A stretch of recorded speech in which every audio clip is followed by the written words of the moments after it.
الآن للسيدة النائبة منى أشريط باسم فريق الأصالة والمعاصرة.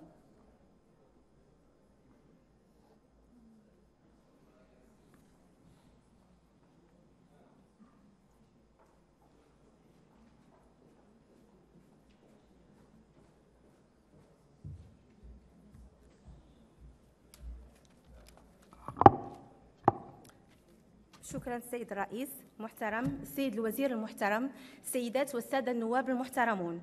يشرفني أن أتناول الكلمة باسم فريق الأصالة والمعاصرة خلال هذه الجلسة المخصصة للتصويت على مشروع قانون رقم 1331 المتعلق بالحق في الحصول على المعلومة في إطار القراءة الثانية.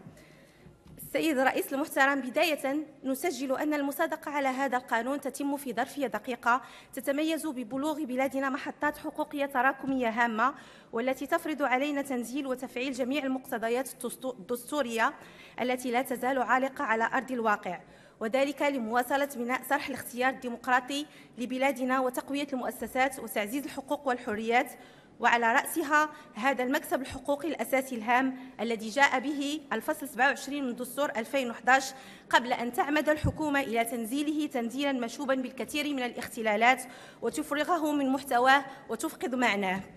لقد ظل المواطن والفاعل الحقوقي والإعلامي وباقي المهتمين ينتظرون بفارغ الصبر خروج هذا المقتضى الدستوري إلى حيز الوجود، لما يشكله من لبنة أساسية في بناء منظومتنا الحقوقية وتعزيز صورة بلادنا الحقوقية ومكانتها الدولية المتميزة قارياً وجهوياً ودولياً. ولا شك أن قانون من هذا الحجم له أهميته الراهنة والمستقبلية في رسم علاقة تكاملية بين حق المواطن في المعلومة وبين الإدارة، ولا يمكن لأي فاعل إلا أن يعتز به، غير أن طريقة تنزيله وتقزيم هذا الحق من طرف الحكومة جعلنا في فريق الأصالة والمعاصرة نتخذ موقفاً سلبياً من هذا المشروع، والذي مع كامل الأسف لم يرقى إلى مستوى مأسسة حقيقية وتنزيل سليم لهذا الحق الدستوري الهام. فالطريقة المعيبة لتنزيله من طرف الحكومة بيّنت بالملموس أن هذه الأخيرة تريد أن تنزل المقتضيات الدستورية من حيث الكم دون الانتباه إلى الكيف وإلى جودة المضمون،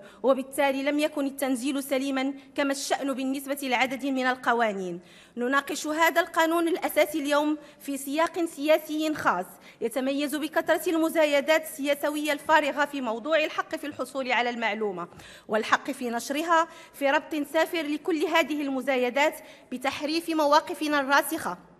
والداعمة مطلقاً لحق المواطنين في المعلومة ولحق الصحفيين في نقلها، وهو حق قائم دستورياً ولا يمكن لأي كان أن يغير من طبيعة وأدوار الصحافة ببلادنا، والتي بالمناسبة نتمسك في فريق الأصالة والمعاصرة بكل ما يعزز من حرية الصحافة الجادة والمسؤولة ويقوي من أدوارها المحورية في بناء دولة الحق والقانون وتعزيز الاختيار الديمقراطي. وكما عبرنا سلفاً، كنا نتمنى أن تشكل مناقشة هذا المشروع فرصة لمراجعة الحكومة وأغلبيتها لمواقفها وجعل الفرصة سانحة للتجاوب أكثر مع آمال الفاعلين والمهتمين والحقوقيين ببلادنا، وتحصين هذا النص بكل الضمانات التي تجعل فعاليته أقوى وتيسر سبل وصول المواطنين إلى المعلومة كحق دستوري. كما كنا نتمنى أن يجيب هذا القانون على انشغالات الحقوقيين كي نتعامل معه بإيجابية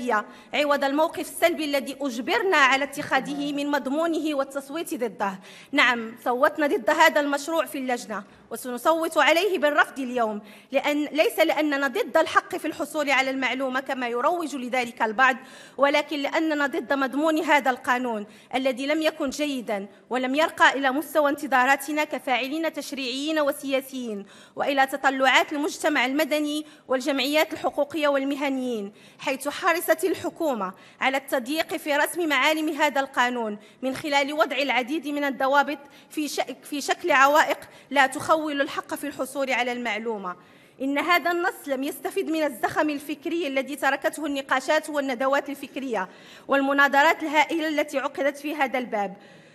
لكن مع كامل الأسف سجلنا التوسع في قاعدة الاستثناءات من الحق في الحصول على المعلومة حتى أصبح عدم منح المعلومة هو الأصل والاستثناء هو الحق في الحصول عليها. بل أكثر من ذلك سجلنا محاولة إغلاق الباب نهائياً حتى بالنسبة للمتنفس والاستثناءات التي يمنحها الدستور وبعض النوافذ التي تمنحها باقي التشريعات الأخرى كالنظام الداخلي لمجلس النواب في باب الاستثناء من سرية أعمال اللجان البرلمانية. هذا طبعاً دون الحديث عن المفارقات الصارخة التي جاء بها هذا القانون على مستوى العقوبات، حيث الاكتفاء فقط بالعقوبات التأديبية واشتراط سوء النية في حق من يمتنع وبدون وجه حق عن إعطاء المعلومة التي بحوزته، في مقابل التشدد بالعقوبات الزجرية في حق مستعملي المعلومة، بل التشديد أكثر من خلال استعمال المشروع لاصطلاحات واسعة وفضفاضة تحتمل أكثر من تأويل كفعل إعادة استعمال المعلومات الخاطئة،